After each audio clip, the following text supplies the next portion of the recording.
Everyone, আসসালামু আলাইকুম। আজকে বানিয়ে ফেললাম ঝরঝরে চিড়ের পোলাও। ইউটিউবে দেখেছিলাম চিড়ের পোলাও বানানোর ভিডিও, তাই আজকে আমিও বানিয়ে ফেললাম চিড়ের পোলাও। আপনারা সকালের নাস্তা বা বিকেলের নাস্তা হিসেবে চিড়ের পোলাও বানিয়ে খেতে পারেন, আবার বাচ্চাদের টিফিনেও এই চিড়ের পোলাও বানিয়ে দিতে পারেন। সহজেই আপনারা এই চিড়ের পোলাও বানিয়ে ফেলতে পারেন। চিড়ের পোলাও বানানোর জন্য আমি একটি বোলে কিছু পরিমাণে চিড়ে নিয়ে নিয়েছি। আপনাদের প্রয়োজন মতো চিড়ে নিয়ে নেবেন। বলে থাকা চিড়েগুলোতে আমি পানি দিয়ে দিলাম। দিয়ে দেওয়া হয়ে গেলে আমরা চিড়েগুলোকে ভালোভাবে ধুয়ে নেব, যেন চিড়েগুলোতে ময়লা না থাকে।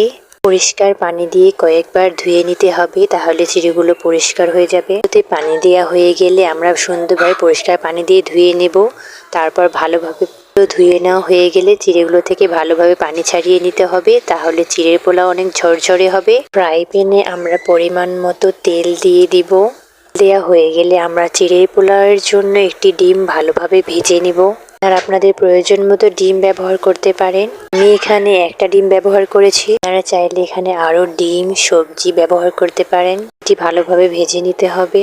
আমি চিড়ের পোলাওয়ে শুধু আজ ডিম ব্যবহার করেছি, আপনারা চাইলে কয়েক প্রকার সবজি দিয়েও এটা রান্না করে খেতে পারেন। ডিমটা ভেজে নেওয়া হয়ে গেলে আমরা তুলে আলাদা একটি পাত্রে রেখে দিব। আর ফ্রাই প্যানে তেল দিয়ে দিলাম। পেঁয়াজ পরিমাণ মতো কেটে রেখেছিলাম, সেগুলো তেলে দিয়ে দিলাম। তারপর মরিচ পেঁয়াজগুলোকে ভালোভাবে ভেজে নিতে হবে। বাদামি রং না আসা পর্যন্ত মরিচ পেঁয়াজগুলোকে ভাজতে হবে।